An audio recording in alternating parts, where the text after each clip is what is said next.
नमस्कार, मैं हूं राजेश और एक बार फिर से 7 दिनों के बाद हाजिर हूं कार्यक्रम ममता का आंचल लेकर। डॉक्टर साहिबा, कितना सही है ऐसे दंपत्ति से कहना जिन्हें बच्चा नहीं हो रहा, शादी के 2-3-4 साल हो गए हैं, बहुत परेशान हैं, सब ठीक हो जाएगा। राजेश जी, पहले तो मैं दो चीज आज बोलना चाहूंगी। आज हम लोग बहुत ही सेंसिटिव जी, मुद्दे पे जी, बात कर रहे जी, हैं। जी। जो लोग निसंतान रहते हैं और उनका जो मानसिक स्थिति है वो शायद ही कोई समझता है, ना समाज समझता है। जी। और जब आप डॉक्टर के पास जाते हैं तो शायद ही डॉक्टर समझता है, क्योंकि अक्सर क्या होता है, आप डॉक्टर के पास जाते हैं, वो लंबा भीड़ होता है, डॉक्टर से मिलते हैं, वो बीमारी तो जरूर ढूंढते हैं जी। लेकिन वो दंपति पिछले 5 साल से या 10 साल से किस मेंटल स्टेट से गुजर रहे हैं, उस चीज को नहीं टच किया जाता है। तो अगर कोई ऐसे दंपति को बोलता है कि सब ठीक हो जाएगा, हो सकता है वो अच्छा ही सोच करके बोल रहा हो जी। लेकिन सब ठीक हो जाएगा का मतलब कोई नहीं जानता है। ये कब ठीक होगा भी कि नहीं ठीक होगा, कोई नहीं जानता है। लेकिन मैं ये कहना चाहती हूँ कि निसंतान दंपति को ज्यादा तो बोलना नहीं चाहिए और उन्हें ताने तो कभी नहीं देना चाहिए। बिल्कुल नहीं। एक बहुत कॉमन वर्ड है हमारी सोसाइटी में, एक औरत जिसको बच्चा नहीं हो रहा है उसको बांझ बोला जाता है। आप समझ सकते हैं वो किस स्थिति से वो गुजर रही है जी। और प्लस उसको ताना दिया जा रहा है। तो मैं समाज से अनुरोध करना चाहती हूँ कि अगर आप ऐसे दंपति से मिलते हैं तो प्लीज उनके साथ बुरा कुछ भी बोलते हैं तो वो उनको बुरा लगता है।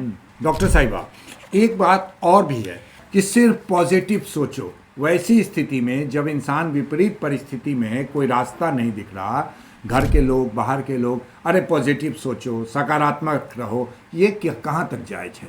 देखिए, कहते हैं ना, कुछ तो लोग कहेंगे। हाँ। लोगों का काम है कहना, लेकिन कोई किसी का दर्द नहीं समझ पाता है। एक्चुअली किसको कितना दर्द है ये मापा नहीं जा सकता है जी। और जब तक वो पर्सन उस स्थिति में नहीं गुजरा है जी। वो कभी नहीं समझ सकता है। कहना बहुत आसान होता है लेकिन एक्चुअली उनका जो दर्द है वो कोई नहीं समझ सकता है। जिस तरह अपेंडिक्स का पेन होता है वो वही समझ सकता है जिसको पेन हो रहा है, जिसको दर्द हो रहा है पेट में। हाँ। तो उसी तरह से निसंतानता भी एक बीमारी है। ये कमजोरी नहीं है, ये बीमारी है।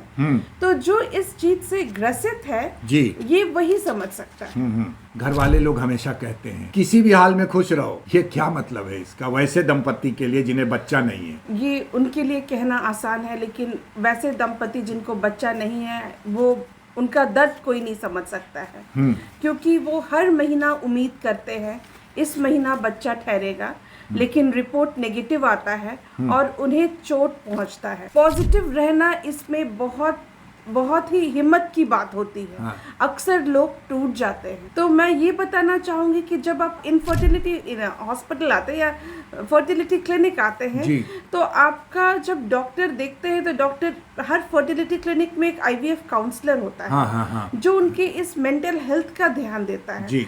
तो जिनको भी दिक्कत होता है मैं बताना चाहूंगी कि आप अपने हॉस्पिटल जाइए और काउंसलर का डिमांड कीजिए ताकि वो आपके मेंटल स्थिति को समझे, सपोर्ट करे और ताकि आप आगे का ट्रीटमेंट कर सकें। तो मैं ऐसे में यही बोलूँगी कि वैसे दंपति जिनको बच्चा नहीं ठहर रहा है अपने पीयर सपोर्ट ग्रुप को ज्वाइन करें। यानी कि आप बात सबसे नहीं करें, बात उनसे करें, वैसे दंपति से करें जो ऑलरेडी उस चीज़ से ग्रसित है, उस चीज़ से जूझ रहा है। तो वही आपका परेशानी सबसे अच्छे से समझ सकता है।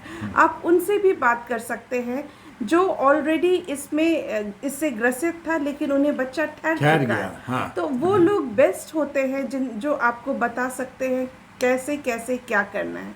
वैसे लोग जो हमारे यहाँ ट्रीटमेंट कराए, लाभ उठा लिया है IVF का, बिल्कुल हाँ। लाभ उठाए IVF का और उनको बच्चा हुआ, चाहे 1 हुआ या 2 बच्चे हुए, वो लोग सामने आए, वो समाज को, क्योंकि अक्सर लोग झिझकते हैं, बताना नहीं चाहते हैं कि उनको IVF से बच्चा हुआ है, तो वो सामने आए और समाज को बताएं कि उन्हें बच्चा IVF से हुआ ताकि वो मिसाल बन सके।